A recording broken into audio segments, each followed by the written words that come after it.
guys, welcome back to the channel. Here we are with another reaction. In this we have the SAS Survivalist. How he hunted the police for 18. What do you mean he hunted the police? We finna find out exactly what's going on here. Before we do, if you guys happen to enjoy, please don't forget to subscribe, give the video a thumbs up, and if you'd like to support the channel further, hit that join button, get your exclusive benefits, and let's figure out what's happening. In the summer of 1982, the British countryside, everyone remembers Raoul Moat and the standoff in Rothbury. But 30 years earlier, there was a man who made Moat look like an amateur. While Moat lasted a week, Barry Prudom held out for nearly 20 days, evading over 1,000 officers using literal Special Forces survival tactics. That's it, evading over 1,000 officers. That genuinely shows you like how well trained the SAS are. Now I don't know what Mr. Prudom did, so I'm not praising him because if he did something wrong, then I don't want to promote that. But I'm just saying in a sense of the ability to evade this many officers for this many days, like it absolutely goes to show like how well the SAS are freaking trained. But let's continue. 1,000 officers using literal Special Forces survival tactics. He was a reject of the 23 SAS. An electrician from Leeds who had mastered the art of stay-behind operations. He didn't just hide in the woods, he lived in them. He moved through the dew without leaving a trace, and he carried a .22 caliber target pistol with a singular, terrifying purpose. For 18 days, Prudom led a manhunt from 12 different police forces. He had turned the peaceful hills of the north, who taught him how to survive, just to stand a chance of finding him. Wow. This isn't just a story about a spree killer, it's a story of a meticulous survivalist who turned elite military training against the very men hunting him. To understand how one man held off 1,000 police, you have to look at his background. Born in Leeds in 1944. So the police really wouldn't even call him. I mean, they had to call in the person who trained them. Like, whatever you doing, you're doing too good. Like, we can't find him. We can't figure out where he is. So we need you to help us and track him for us because we can't get to him. Barry Prudom wasn't your typical street thug. He was an outdoorsman who, in 1969, joined the 23 SAS Territorial Army Unit. They specialised in covert surveillance and reconnaissance. Prudom failed the final initiative test. The army labelled him temperamentally unsuitable. He had the skills, but he lacked the discipline. By 1982, after a failed marriage and a string of violent outbursts, that training became a weapon. So this is somebody who didn't necessarily even get into the SAS that did this. Somebody who didn't necessarily pass all the tests to make it into the SAS who was able to do this. So just keep that in mind. Like, but they say he had the skills, he had these things, he just didn't pass that. What was it, a psychological test or? Lacked the discipline. Lacked discipline. By 1982, after a failed marriage and a string of violent outbursts, that training became a weapon. When Police Constable David Hay was found dead at Norwood Edge on June 17th, the only clue was a fake name on a clipboard. Prudom had already burned his car and vanished. He moved like a ghost. He robbed an elderly woman for just £4.50, then committed a brutal double shooting in Nottinghamshire, tying his victims at the elbows before pulling the trigger. It was a cold, military-style execution. He then drove right back into the heart of North Yorkshire, into the 8,000 acres of Dalby Forest. Yeah. This is where the legend of the Phantom began. Something inside of him snapped to do the things that he did. These are civilians you're doing these things to. He robbed a woman for £4.50, like £4.50. Something inside of him was snapped. When Constable Ken Oliver tried to stop him, Prudom opened fire, hitting the officer in the face and body. Remarkably, Oliver survived, but Prudom disappeared into the tree line.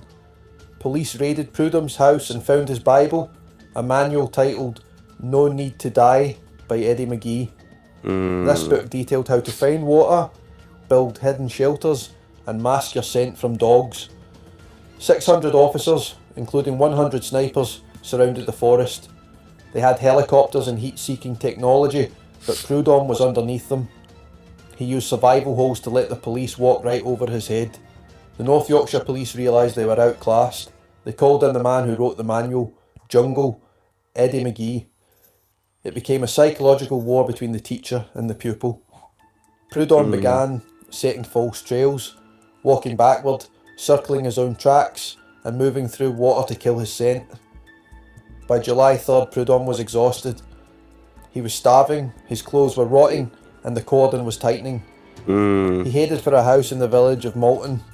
Inside were the Johnsons. He didn't break in with a scream. He stepped out of the shadows and told them, very politely, that he was staying for the night. For 11 hours, Prudom sat with the family. He didn't mistreat them. He sat down and ate a meal they prepared, a meal he grimly referred to as his last supper. What the heck? He talked about his SAS training and his hatred for the law. He did what he did to those civilians, and then he came to this house and was just like the perfect house guest. This is I can't put a finger on this dude.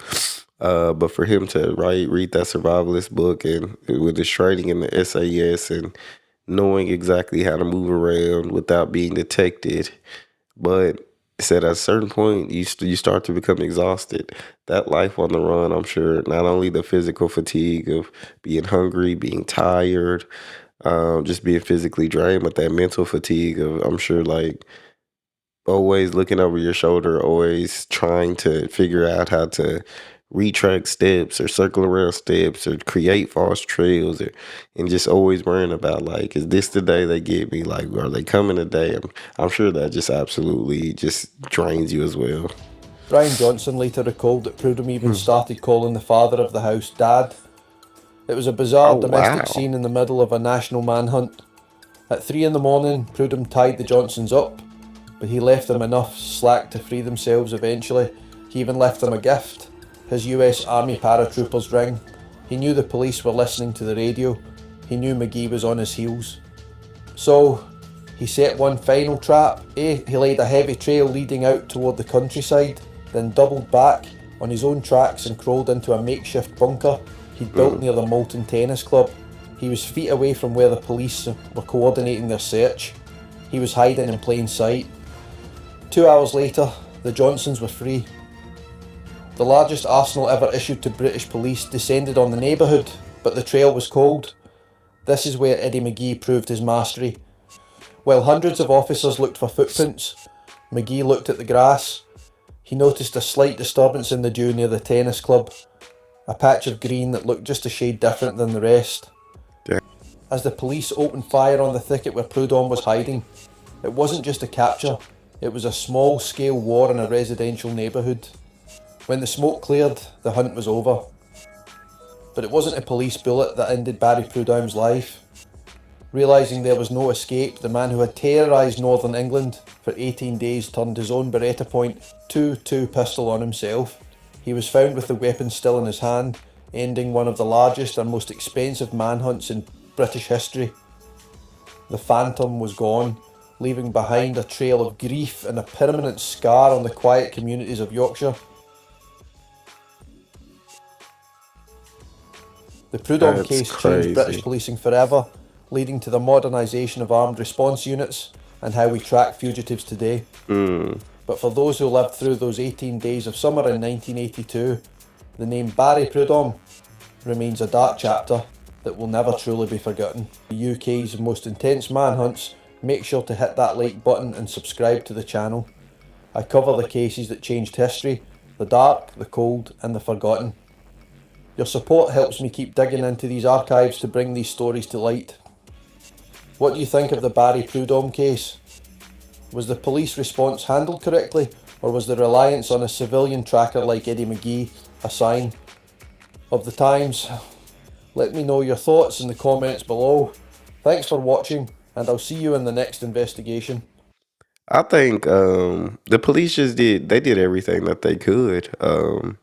But you're talking about like people like who the person who had been specially trained, although he didn't make it into the SOS, he had received so much training up until that point, before he was rejected. And then you go and read the survivalist book. So you're talking about someone who's been very well trained, as in the police, I'm sure, are well trained as well. And they go through so much training in order to become an officer. But it's just it can't be as nowhere as intense as it is to join the SAS. Like you're talking about the most elite, by seen by most as the most elite special forces unit in the world.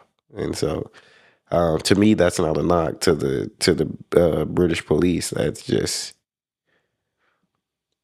they got better training. Like this is more elite. This is the most elite force in the world. The SAS are trained to be ghost. You're talking about other elite forces don't see them coming. And so I get that, but he was caught and he decided to take the way out that he did. And I don't understand what it was. I know they said he had just gotten a divorce, so he had, there was some pain there was some hurt there, and they said he went through something else too. So something inside of him might have just snapped and led him to do what he did. And rather than facing justice for that, he decided to take justice in his own hands. That's all we have. Let me know what you guys think about the video. If you enjoyed, please don't forget to subscribe. Give it a thumbs up. Check out the decks. I'll see y'all.